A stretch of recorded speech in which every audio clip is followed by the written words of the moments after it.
今次想同大家分享嘅課題咧，就係病菌同埋病毒佢哋嘅相同同埋不相同嘅地方。好啦，嗱，病菌咧係屬於一個單細胞嘅生物，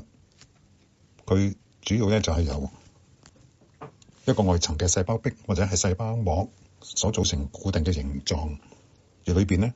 就含有一啲細胞應該所擁有嘅一啲嘅物質。好啦，咁病毒咧，佢只不過係一團嘅遺傳物質，包括係有 DNA、RNA， 佢外邊咧只不過係一浸嘅蛋白質嚟到包住佢嘅啫。好啦，病菌咧，佢能夠有呢個嘅生物嘅特徵咧，就因為佢能夠有新陳代謝啦，而且能夠自己繁殖，淨係進行呢個嘅細胞分裂，一就變二，二就變四，四就變八，如此類推啦。咁但係咧，呢個病毒咧，佢就唔係用呢個方法嚟到係去演變嘅，佢一定咧就要入侵一啲宿主，呢啲宿主咧就可以係植物，亦都係可以係動物啦。入到呢啲宿主嘅裏邊，就靠呢啲宿主佢哋嘅細胞嘅營養，能夠咧將呢啲病毒佢哋自己啦嚟到係去複製。咁所以咧，呢啲病毒如果係離開咗呢個宿主喺外邊咧，佢就冇呢個嘅咁樣嘅複製嘅能力，亦都冇呢個嘅活動嘅能力噶啦。故此咧，有啲科學家咧都認為呢啲病毒咧係介乎即係生物同埋呢個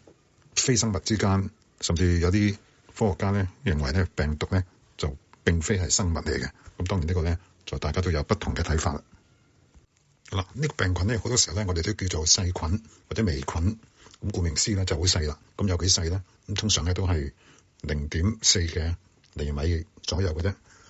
可以用呢個光學嘅顯微鏡可以睇到嘅。咁至於病毒咧就更加細，係0.0至0.02嘅厘米嘅啫。故此一定需要用呢個電子顯微鏡咧先至睇得到噶啦。好多時候咧，因為咁細咧，所以我哋叫呢啲病毒亦都叫做過濾性病毒。好啦，病菌或者細菌點樣令到我哋生病嘅咧？咁佢哋通常咧入到我哋嘅身體嘅裏邊，就會產生一啲毒素。嗱，例如咧三文氏菌啦，入到我哋嘅腸道嘅裏邊咧，佢會放出一啲毒素，令到我哋又屙又嘔。咁呢個咧就其中一個方法，令到我哋產生身體嘅呢個毛病。咁另外咧有其他嘅病菌咧，例如呢個肺炎鏈球菌，佢咧就會傷害我哋嗰個嘅肺部，甚至咧令到我哋有呢個肺炎嘅。另外仲有一啲例如大腸桿菌啊，又或者一啲叫做念珠菌啊，都可以令到我哋尿道發炎嘅。咁至於病毒咧，會令到我哋身體生病或者唔舒服，個機理咧就完全咧唔相同。呢啲病毒咧，佢有特別攻擊我哋身體唔同器官嘅目標嘅。嗱，例如咧就感冒菌啦，或者流行性感冒呢個病，另外我哋應該要佢嘅病毒。咁咧佢就會破壞我哋上呼吸道器官嗰啲嘅細胞，擾亂我哋嗰個嘅身體嘅嗰個嘅免疫力，令到我哋有啲嘅反應，例如咧咳嗽啦、頭痛啦、周身骨痛啦。咁點樣治療？因為病菌所帶俾我哋呢啲嘅病徵咧，就係用呢個嘅抗生素啦。抗生素係一種嘅化合物，入到我哋食嗰啲抗生素入咗我哋嘅身體之後咧，就會令到特別嘅呢啲病菌咧破壞佢哋嗰個嘅細胞膜或者細胞壁，以致佢哋唔能夠再生存啦。又或者係某些嘅抗生素專係咧就係抑制某一啲嘅病菌佢哋嗰個嘅蛋白質嗰個嘅合成，於是佢哋唔能夠再生存。又或者有另外一啲嘅抗生素咧，佢係專係咧抑制佢哋呢啲病菌佢哋嗰個係遺傳組織，即係 DNA 嗰個嘅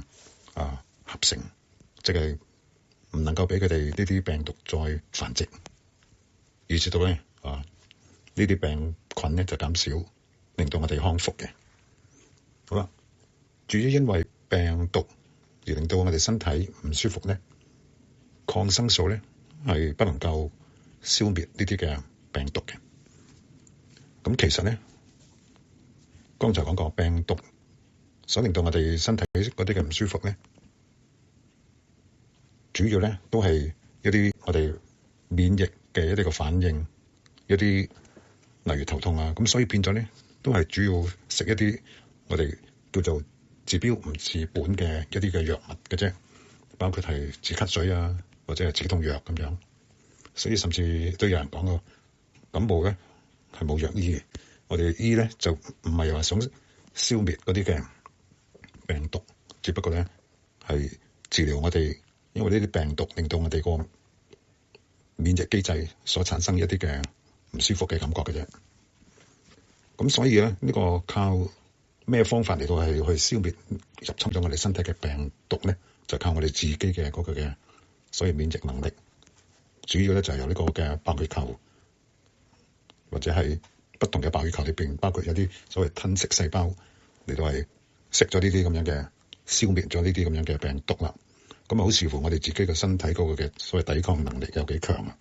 咁啊直至到咧我哋嘅抵抗能力嗰啲嘅吞噬細胞啊、白血球啊嚟到消滅呢啲入侵咗我哋身體嘅病毒，就意識到能夠康復啦。咁當然咧，亦都而家有啲嘅所謂特效藥咧，就可以抑制住呢啲病毒佢哋嗰嘅複製佢哋嗰個嘅遺傳物質，抑制呢啲病毒佢哋嗰個嘅再繁殖嘅。至於使用呢個我哋叫做 antibiotic 或者叫做抗生素咧，都如果使用得唔適當咧，都有佢嘅危機嘅。如果我哋唔係依照醫生所指示食足嗰啲嘅抗生素，又或者係食足嗰個嘅日數，唔能夠完全嘅消滅嗰啲嘅病菌咧，嗰啲殘餘嘅病菌咧，佢就有咁嘅能力去改變佢哋嗰個嘅 DNA， 以至到咧再繼續去繁殖，就會生產咗一啲能夠可以抵抗我哋用開嗰啲嘅 antibiotic， 即係抗生素嘅。